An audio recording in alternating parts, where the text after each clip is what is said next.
Just real quickly, is that an existing water line on that bridge right now that we're replacing? Yes, that is an existing water line on the bridge. We have two crossings of the Niagara River, and we want to make sure that if we were to lose one, that we had a backup. These lines are getting older. So We have the subaqueous up to the north, right? That is correct. Yeah. That's going to go along. Right. So this is to make sure that we don't lose water supply to West County.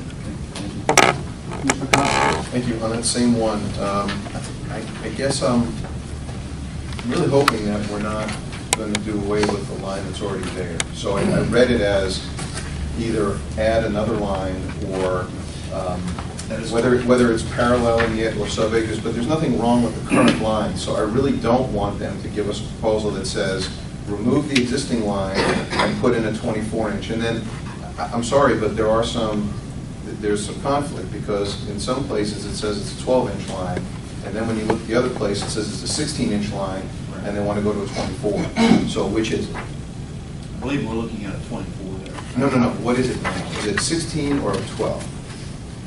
Okay. I'm not sure. Subaqueous, I think the subaqueous is the 12. I believe it's up over into the river, way to the north. But all right, but how I mean, it's a little bit sloppy, because how the proposal reads is it's in one place it's a 12 and in one place it's a 16. So let's get that tight.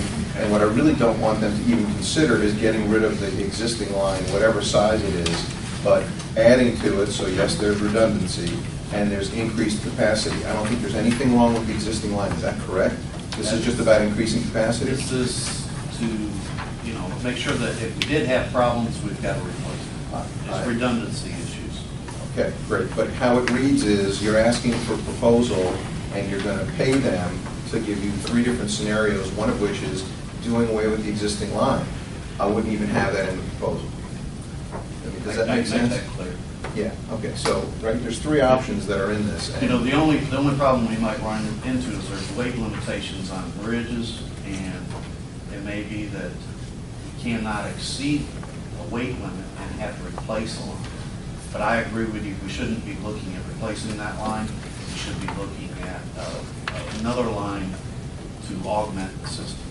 Right, even if it means the line, and I don't know if it runs on after our big workshop 2 days ago, I mean, is this being worked into that whole plan? I mean, I just don't want to make sure, I want to make sure we're doing something that's part of what you'd be doing anyway. We have some capacity issues in that area, so that is taken into consideration. And F6, 7, and 8, I appreciate the fact that it's clearly stated that all of that is funded by the 2014 sales tax extension, right there. F9, I've been to the event center recently. I don't know that those chairs are in such bad shape. Why are we, I see us spending a couple $100,000. Where's that money coming from? And, is it really necessary that we spend those dollars? I mean, Commissioner, it is budgeted in the capital budget. And those were chairs that were used in the tentatorium, if you recall that, and then they were put into storage during the construction of the event center. They came out of storage in pretty rough shape with some rust and mold. We had to take the backing, the hardened backing out of them and discard it. We couldn't even clean that. So they've continued to deteriorate due to use primarily in that air conditioning building, because first of all we had to more or less cannibalize the chairs. Now the glides are on the bottoms of the chairs, which were designed for hard surface in the tentatorium, have been tearing and marking and damaging the carpets as they've deteriorated. So it's just a general deterioration with rust on the legs. It was time to change them to 10 years old. okay. Well, I mean, maybe they're just bringing out the best ones. I haven't seen examples of chairs in really bad shape. So if you did an overview of them, I mean, are 300 or 400 of them or half of them still in pretty good shape? I mean, because we go to events there all the time, and the ones that they set up, you're talking about the freestanding chairs that get set up, they don't seem to be in terrible shape. And then what's going to happen to all of these? You're just giving them back to the company, or are we going to sell them? We investigated that, and there's no salvage value. They're not in good enough shape for salvage. They will be discarded. Well- That comes out to about $100 a chair, and we had a very elaborate and extensive vetting process on the type of chair to get the right chair for durability, value. Do we have photographs of those chairs we're buying? I mean, do we know exactly what we're getting for this? Procedures. I think we can get a fair amount of money. It's a CT parcel, might be suitable for a gas station, something like that. So in the process of putting together a package, we'll work real hard to get the most money we can. Need a breakfast place over there, it's across the street from the church, you know? And whatever comes back, if and when it comes back, we can always turn it down. if it's Of not course. appropriate. Thank you.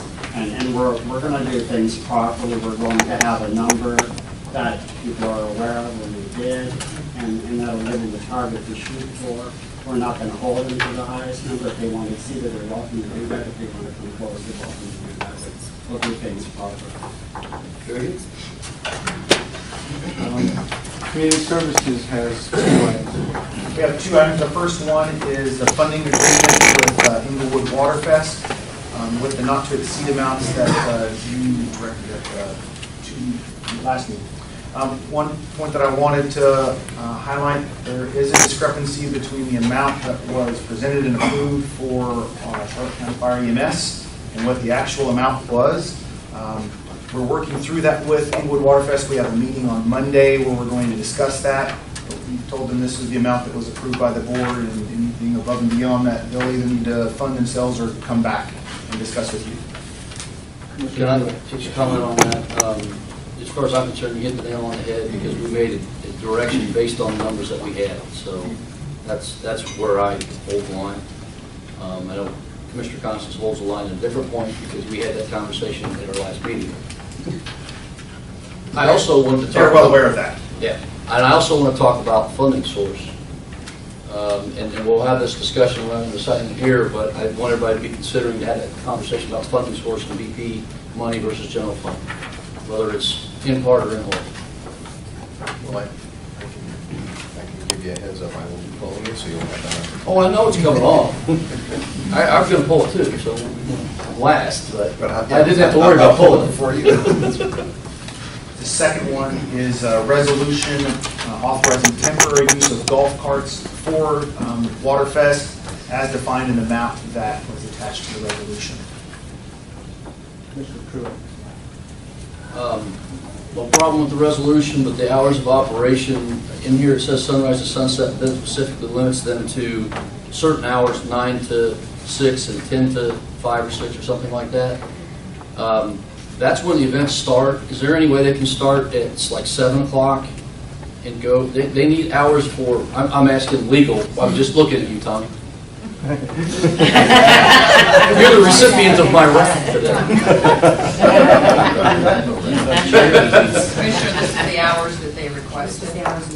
Okay, because I'm talking to the guys that are running this. I mean, they're doing a lot of the legwork and labor and all that, and they need time to set up. And they start at 9. They need carts before 9 o'clock. So if legal doesn't have a problem with it, I'd like to see this go from, and I just had this discussion this morning, by the way, from at least 7 in the morning to 1 or 2 hours after the event's over. They will have street legal golf carts.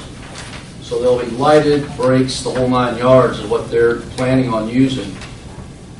If as long as that's okay. I Just think need the specific hours, 7 to. go 7 to, let's see, 7 to 8 or 9 or something. 7 to 9. About 7 to 9. Okay. They have to use, well, no, but a couple hours before and a couple hours after for cleanup and prep for the next day and such. So that's okay. Thank you. Moving on, next section, human program. This was already approved by as a subset of the annual report that came to the board about a month and a half ago. But this is a special funding year, and Port Housing Finance Corporation is requiring a separate and distinct closeout report and authorization for the chair to sign that certification. And then the other part of that is to make some adjustments in the numbers that they give us the opportunity to reflect actual cost. Second item is to bring back the item from the last meeting regarding the Punta Gorda Housing Authority agreements for the SHIP fundings for verandas 1 and 2. We've met with all the commissioners, I think except for one, and provided any additional information. And we're asking the board to approve them and authorize the secretary to sign. Any questions? The next section, Commissioner? And the agreement's got a lot of conditions. Like, when we'd like to buy your property on. Oh,